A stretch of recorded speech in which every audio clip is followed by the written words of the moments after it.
pagi, salam sejahtera untuk kita semua. Bapak, Ibu, saudara terkasih dalam Yesus Kristus, selamat berjumpa dalam layanan podcast Kabar Bahalap bersama saya, Diakon Widiawati dari lingkungan pelayanan 4, Palangka 1, Gereja Hosana. Bapak Ibu yang terkasih, sebelum kita membaca dan mendengarkan firman Tuhan, marilah kita berdoa.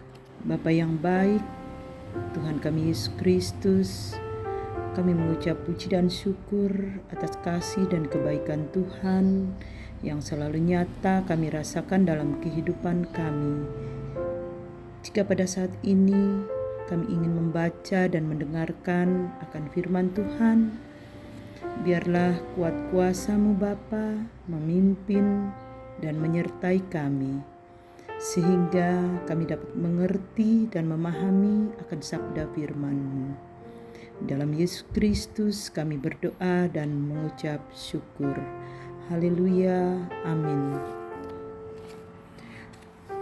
Bapak Ibu yang terkasih dalam Tuhan Yesus Kristus, pembacaan Alkitab untuk kita pada hari ini sesuai dengan Almanak Nas GKE diambil dari Alkitab Perjanjian Lama, Zakaria pasal 13 ayat 1 sampai dengan ayat yang ke-9. Yang demikian bunyinya, dengan perikop penyingkiran berhala dan nabi palsu. Pada waktu itu akan terbuka suatu sumber bagi keluarga Daud dan bagi penduduk Yerusalem untuk membasuh dosa dan kecemaran. Maka pada waktu itu demikianlah firman Tuhan semesta alam. Aku akan melenyapkan nama-nama berhala dari negeri itu, sehingga orang tidak menyebutnya lagi. Juga para nabi dan roh-roh najis akan kusingkirkan dari negeri itu. Dan apabila seseorang masih tampil sebagai nabi, maka ayahnya dan ibunya yang telah memperanakan dia akan berkata kepadanya, "Janganlah engkau hidup lagi, sebab yang kau katakan demi nama Tuhan itu adalah dusta." Lalu ayahnya dan ibunya yang telah memperanakan dia akan menikam dia pada waktu ia bernubuat. Pada waktu itu para nabi masing-masing akan mendapat malu oleh karena penglihatannya sebagai nabi. Dan tidak ada lagi dari mereka yang mengenakan jubah berbulu untuk berbohong. Tetapi masing-masing akan berkata, "Aku ini bukan seorang nabi, melainkan seorang pengusaha tanah. Sebab tanah adalah harta kepunyaanku sejak kecil."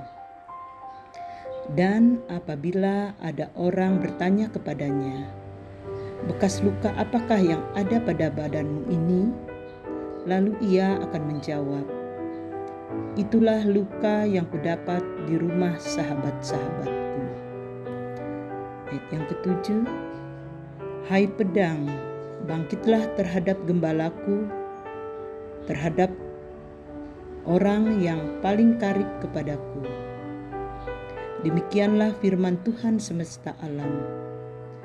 "Bunuhlah gembala, sehingga domba-domba tercerai-berai. Aku akan menggunakan tanganku terhadap yang lemah." Maka di seluruh negeri, demikianlah firman Tuhan, 2/3 daripadanya akan dilenyapkan, mati binasa, tetapi 1/3 daripadanya akan tinggal hidup. Aku akan menaruh yang 1/3 itu dalam api dan akan memurnikan mereka seperti orang memurnikan perak. Aku akan menguji mereka seperti orang menguji emas. Mereka akan memanggil namaku dan aku akan menjawab mereka. Aku akan berkata, mereka adalah umatku, dan mereka akan menjawab, Tuhan adalah Allahku. Demikian pembacaan nas Alkitab untuk kita pada hari ini. Bapak Ibu yang terkasih dalam Tuhan kita Yesus Kristus, renungan untuk kita pada hari ini yaitu yang disampaikan oleh Vikaris Ika Susanti STH tentang penyingkiran berhala dan nabi palsu. Di dalam dunia Perjanjian Lama, para nabi pada umumnya bertugas sebagai penyambung lidah Allah, yakni dengan menyampaikan pesan maupun peringatan serta bernubuat. Pada nas ini, Nabi Zakaria menubuatkan bahwa akan terbuka suatu sumber bagi keluarga Daud dan bagi penduduk Yerusalem untuk membasuh dosa dan kecemaran. Nubuat ini pun telah digenapi dengan kedatangan Mesias, yakni Yesus Kristus ke dalam dunia untuk menghapus segala dosa dan kecemaran manusia. Bersamaan dengan itu pula, keberadaan berhala dan nabi-nabi palsu juga akan disingkirkan. Sebab keberadaan mereka bukan lagi untuk menyerukan tentang firman Tuhan, melainkan mengambil keuntungan bagi kepentingan diri mereka sendiri. Dalam perikop yang kedua juga dikatakan bahwa Allah murka terhadap para gembala dan domba-domba, sebab apa yang telah mereka lakukan tidak lagi sesuai dengan kehendak Allah. Sehingga untuk dapat mengembalikan semuanya seperti seharusnya, Allah sendiri akan memurnikan mereka di dalam api, agar mereka layak kembali untuk memanggil nama Tuhan dan diterima sebagai umat Tuhan. Adapun setiap kita adalah berdosa, tapi kita telah ditebus oleh pengorbanan Tuhan Yesus di kayu salib.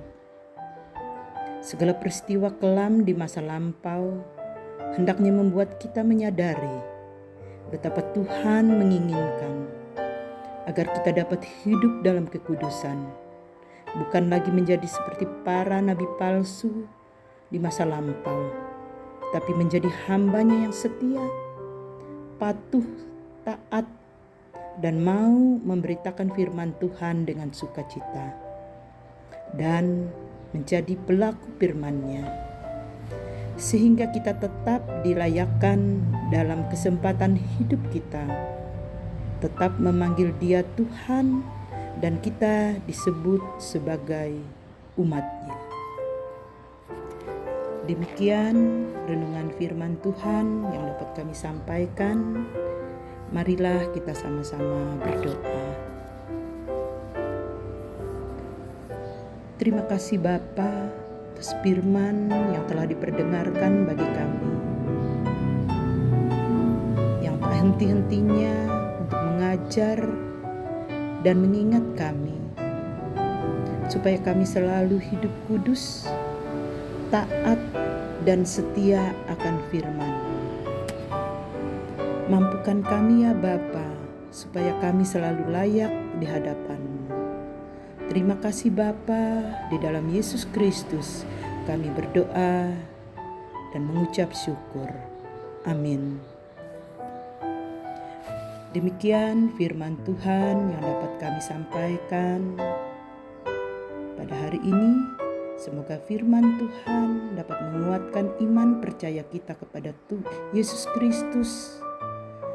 Dan jangan lupa like, komen, dan subscribe layanan ini. Terima kasih, Tuhan Yesus memberkati. Amin.